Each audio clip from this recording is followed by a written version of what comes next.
साहब, कल छुट्टी चाहिए। वह बिटिया की 12वीं की परीक्षा है, उसे लेकर जाना है। हरिया ने अपने साहब से कहा। साहब, ठीक है, पर इस महीने तुम्हारी बहुत छुट्टी हो गई, उसके पैसे कटेंगे, क्योंकि जिस दिन तुम नहीं आते मुझे किसी और को बुलाना पड़ता है गाड़ी चलाने के लिए, और उसे भी पैसे देने पड़ते हैं। हरिया उदास होकर कहता है, ठीक है साहब, काट लीजिएगा, पर कल मेरा जाना बहुत जरूरी है। वह साहब, एक और बात थी। साहब, कहो। हरिया, आपकी मोटरसाइकिल जो इस्तेमाल नहीं होती, क्या उसे मैं कल ले जाऊं? जैसे ही बिटिया की परीक्षा खत्म होगी मैं वैसे ही रखाऊंगा। साहब, तुमने क्या सोचकर यह कहा? ड्राइवर हो तुम, कोई मेरे रिश्तेदार नहीं, और वह इस्तेमाल नहीं होती है तो उसका मतलब यह नहीं कि मैं उसे तुम्हें इस्तेमाल करने के लिए दे दूं। और यह जो हर दूसरे दिन बेटी के लिए छुट्टी लेते हो ना, कुछ फायदा नहीं होगा। क्या करेगी तुम्हारी बेटी पढ़ लिख कर, और कितना ही पढ़ा पाओगे उसे? जानते भी हो पढ़ाई का खर्च 12वीं के बाद ही तो असली खर्च शुरू होता है। इससे बेहतर है अपनी ही बिरादरी के एक लड़के को देखकर उसकी शादी करवा दो।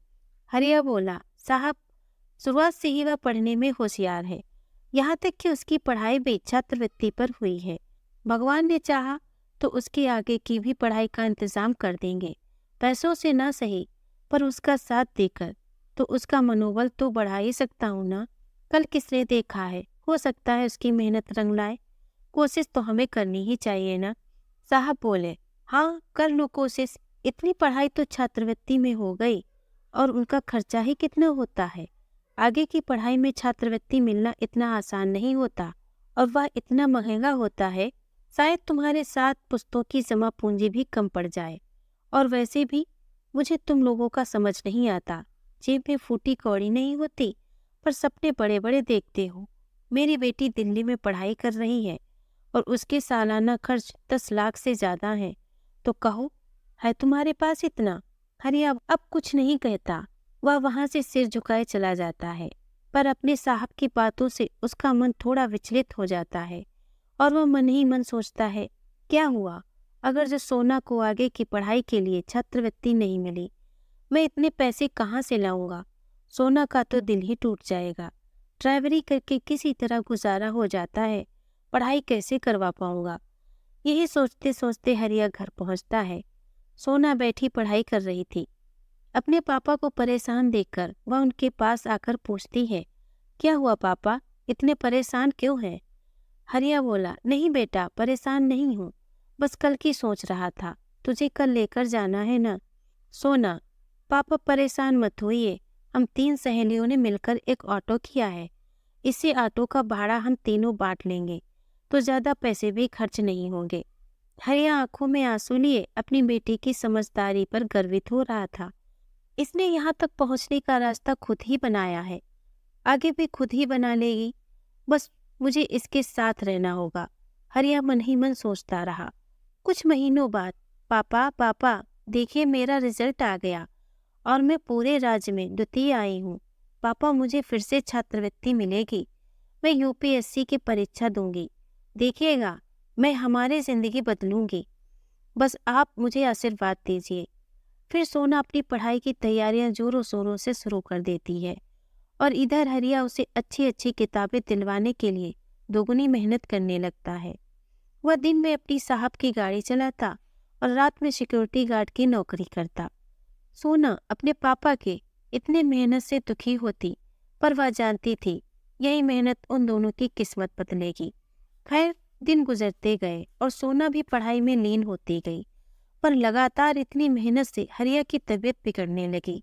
आराम न मिलने के कारण उसका स्वास्थ्य गिरने लगा। फिर हरिया की तबीयत इतनी खराब हो गई कि वह ना तो अब गाड़ी चलाने जा पाता था, और न ही सिक्योरिटी गार्ड की ड्यूटी निभाने। सोना ने इस दौरान अपनी पढ़ाई छोड़ घर घर जाकर ट्यूशन पढ़ाना चालू कर दिया, ताकि घर को वह चला सके और अपने पापा का इलाज करवा सके। हरिया लेटे लेटे अपनी बेटी को अपने लक्ष्य से भटकता देखता, और उसके दिल में एक टीस सी उठती रहती। उसे अपने साहब की बातें याद आ जाती। वह सोचता है, क्या सच में हम गरीबों को कोई ख्वाब पूरा करने का कोई हक नहीं होता? पर वह इतना लाचार था अपने तन से कि बस वह रोने के अलावा और कुछ भी नहीं कर पा रहा था। एक दिन सोना अपने पापा को दवाई दे रही थी, तभी हरिया उससे कहता है, माफ कर देना बेटा, तेरी मेहनत और सपनों के बीच तेरे पापा आ गए। न तो तू अब पढ़ पा रही है और ना ही मैं तेरा साथ दे पा रहा हूँ। सोना बोली, पापा आप जरा भी चिंता मत कीजिए, अब तक मैंने आपके लाए हुए किताबों से ही काफी पढ़ लिया है और कुछ ही दिनों बाद मेरी परीक्षा भी है। यह सिर्फ मेरी पढ़ाई की नहीं, आपकी मेहनत और हमारे धैर्य की भी परीक्षा है।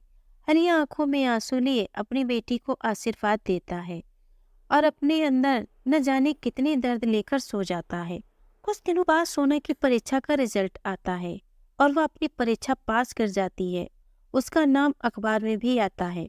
सोना दौड़ती हुई पापा को यह खबर सुनाने आती है तो देखती है वहाँ पहले से हरिया के वाह साहब, जिसके वहाँ वह ड्राइवरी करता था, वह बैठे हैं। शायद अखबार की खबर उन तक भी पहुँच गई थी। हरिया बोला, आओ बेटी, इनके पैर छू, इनकी वजह से ही हमारे घर पर कभी चूल्हा जलता था। और सोना साहब के पैर छूती है तो साहब लज्जित अपनी नजरों को झुकाकर कहते हैं, बेटा बहुत तरक्की करो। हरिया ने तो खामखा इतनी इज्जत दे दी मुझे, जबकि मैं इसके काबिल नहीं हूँ। हरिया, आज तुमने और तुम्हारी बेटी ने यह साबित कर दिया, अगर लगन और मेहनत हो तो इसके आगे रुपए बहुत छोटी चीज है। एक तरफ मेरी बेटी है जिसको इतना खर्च करके पढ़ने भेजा, पर वह नशा करने के अलावा कुछ न सीख पाई, और एक तरफ तुम हो जिसके पास कुछ भी न होते हुए भी आज इस शहर की चर्चा का विषय बनी हो। इसने सिर्फ तुम्हारा ही नहीं हरिया, बल्कि देश का, शहर का भी नाम रोशन किया है। इसलिए मैं आज एक तोहफा लाया हूँ। यह कहकर वह एक स्कूटी की चाबी सोना को देता है और कहता है, बेटा उस दिन तो तुम्हारे पापा को मैंने गाड़ी की चाबी देने से मना कर दिया था, पर आज मैं चाहता हूँ तुम इसको लेकर आत्मनिर्भर बनो, अपनी जिंदगी में आगे बढ़ती रहो। हरिया बोला, पर साहब हम यह कैसे ले सकते हैं? साहब चिंता मत करो, यह तुम्हारे पैसे के ही हैं जो इतने सालों में मैंने तुम्हारी तनख्वाह से काट कर रखे थे। हरिया के आंसू बहते ही जा रहे थे। आज उसे अपनी बेटी पर नाज हो रहा था। एक दिन सोना तैयार होकर अपनी नौकरी पर पहली बार जाने के लिए अपने पापा का आशीर्वाद लेने जाती है। जब वह उनके पास पहुंचती है, उसके पापा उसे देखकर उसे आशीर्वाद देते हैं और इससे पहले वह कुछ कह पाते, वह हमेशा के लिए सो जाते हैं। शायद अब तक बेटी के इस दिन को देखने के लिए ही उनकी सांसें अटकी थीं। हरिया चला गया था, फिर कभी न लौटने के लिए। सोना समझ चुकी थी, यह बात उसके चेहरे पर डर साफ झलक रहा था। वह फूट फूट कर रोने लगती है और कहती है, पापा मेरी मेहनत और संघर्ष में आप मेरे साथ रहे, पर खुशियों के दिन के लिए मुझे अकेला छोड़ दिया। आज सोना खुश होती या दुखी समझ ही नहीं पा रही थी। वह इस दर्द को कैसे सहे, क्योंकि कल उसके पापा पास थे पर पैसों का सुख नहीं, और आज जब वह सब मिला है तो पिता का साथ नहीं। दोस्तों, अगर हमारी कहानी आपको पसंद आई हो तो प्लीज़ इसे लाइक और शेयर करें। अगर आप हमारे चैनल पे नए हैं तो प्लीज़ इसे सब्सक्राइब करें। धन्यवाद।